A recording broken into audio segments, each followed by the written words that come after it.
विराज बैठ, प्रसन्न हो? ये अभी ठीक। हाँ, नहीं, ठीक ही रहना चाहिए। हम आपको अपने प्रभु का विधान बताते हैं थोड़ा सा। जब प्रभु किसी पर कृपा करते हैं, ये वैभव मिलना कृपा नहीं है, ये पुण्य है। पुण्य से एक घोर पापी को भी बहुत, देखो, पाप करके भी उनका कोई पुण्य है जिससे वो सुकृत, पूर्व के सुकृतवश चल रहे हैं, नया पाप है। ये वैभव बढ़ना या यश बढ़ना, ये भगवान की कृपा नहीं मानी जाती। भगवान की कृपा मानी जाती है अंदर का चिंतन बदलना, जिससे आपके अनंत जन्मों के संस्कार भस्म होकर और अगला जो है वो बड़ा उत्तम होगा। अंदर के चिंतन से होता है, बाहर से कुछ नहीं होता। महत्व अंदर का चिंतन। अच्छा, अंदर का चिंतन हम लोगों का स्वभाव बन गया बहिर्मुखी। बहिर्मुखी मतलब बाहर, बाहर यश, कीर्ति, लाभ, विजय, इससे हमको सुख मिलता है। अंदर से कोई मतलब नहीं रखता कोई विरला ही अंदर से। अब क्या होता है, भगवान जब कृपा करते हैं तो संत समागम देते हैं, फिर दूसरी जब कृपा होती तो विपरीतता देते हैं, और फिर अंदर से एक रास्ता देते हैं। ये मेरा रास्ता है, ये परम शांति का रास्ता है, ये शांति का रास्ता नहीं। भगवान वो रास्ता देते और जीव को अपने पास बुला लेते हैं। बिना प्रतिकूलता के संसार का राग नष्ट नहीं होता।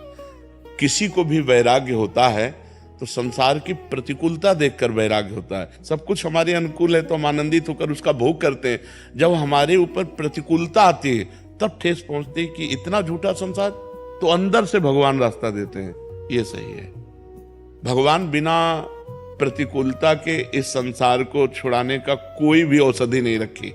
आज तक जितने बड़े महापुरुष हुए हैं, जिनका जीवन बदला है, उनको प्रतिकूलता का दर्शन करके बदला है। तो कभी प्रतिकूलता आए तो उस समय आनंदित हो कि मेरे ऊपर अब भगवान की कृपा हो रही है, कि मुझे सतमार्ग में चलने की प्रेरणा मिल रही है। अगर सतमार्ग छूटा हो, ये सब तो एक सेकंड के लिए आप विचार कीजिए। अब अपना सुधार कर लो, अपने जीवन को सत्य में ले आओ, तो अगला जो होगा वो बहुत जोर का होगा।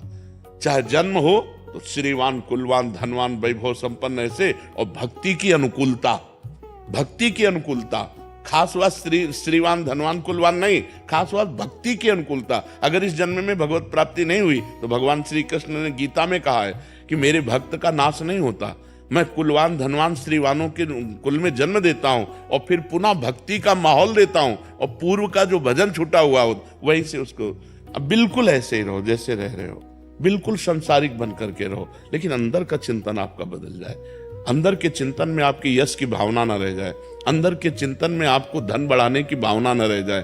अंदर का चिंतन हो जाए, प्रभु बहुत जन्म व्यतीत हो गए, अब एक बार आपसे मिलना चाहती हूँ, एक बार आपसे मिलना चाहते हैं प्रभु, मुझे आप चाहिए, अब संसार नहीं। तो बात बन जाएगी, तो बात बन जाएगी। तो इसलिए आनंद पूर्वक भगवान का नाम जप करो, बिल्कुल चिंता मत करो। बाबा, क्या नाम जप से हो जाएगा पूरा? ये हम अपने जीवन का अनुभव बताते हैं। सांख्य योग और अष्टांग योग और कर्म योग और भक्ति योग, चारों योगों में प्रवेश रहा है। पहले हम सन्यासी रहे 20 वर्ष सन्यासी रहे काशी विश्वनाथ जी। तो हम सांख्य योग, अष्टांग योग, जो अष्टांग योग है ना, अष्टांग योग, कर्म योग, इन तीनों को अच्छी प्रकार जान करके और फिर भक्ति योग में आए हैं। स्वयं भगवान शंकर से बढ़कर कोई ज्ञानी तो नहीं ना, सनकादि से बढ़कर कोई ज्ञानी नहीं। वो हरिशरणम हरिशरणम सनकादि हर समय जपते रहते हैं। भगवान शिव राम राम राम राम राम राम जपते रहते हैं। हम वृंदावनवासी प्रिया प्रीतम के उपासी, तो जो राम में राह है वही राह है, और जो धा है ये रस देने वाली वस्तु है। तो हम राधा राधा राधा राधा, मतलब आप ये समझो कि हमारी इतनी तार्किक बुद्धि रही, हमारी श्रद्धालु बुद्धि नहीं रही। सन्यासी की जो बुद्धि होती है वो तर्क प्रधान होती, कसौटी पर कसने पर। तो हम केवल भावुकता में राधा राधा का प्रचार नहीं कह रहे कि हमने सुना और ऐसे ग्रंथों में पढ़ा, ऐसे कह रहे, स्वयं स्वाद लेके कह रहे और विश्वास के साथ कह रहे कि यदि आप राधा राधा जपते हो तो इसी जन्म में भगवत प्राप्ति हो जाएगी, इसी जन्म में।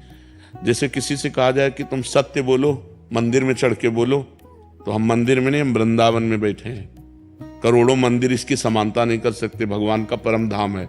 अगर राधा राधा नाम चल रहा है तो इसी जन्म में भगवत प्राप्ति हो जाएगी। हमारी आखिरी श्वास यदि राधा, तो मुझे श्री जी की प्राप्ति, भगवान की प्राप्ति हो जाएगी। इसमें कोई संशय नहीं और किसी साधनों की कोई आवश्यकता नहीं। आप केवल अंदर ही अंदर चलाइए और लिखिए।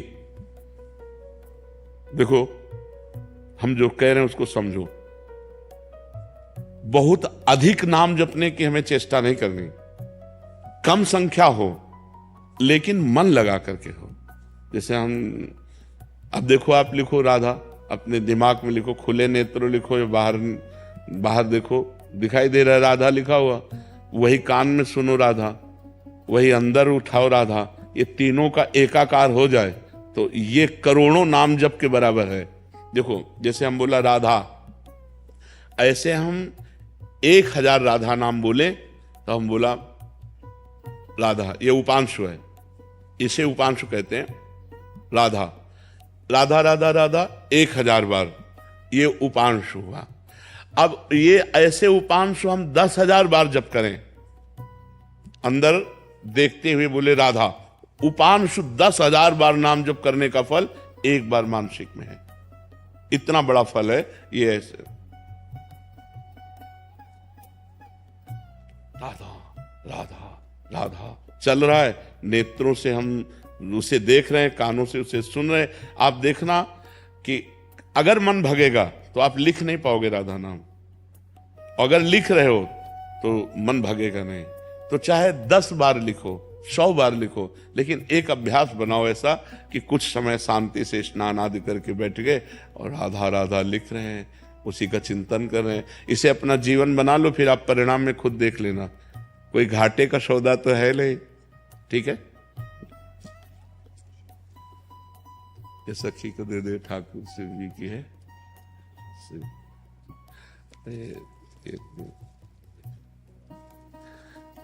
खूब आनंदित रहो, नाम जप करते रहो।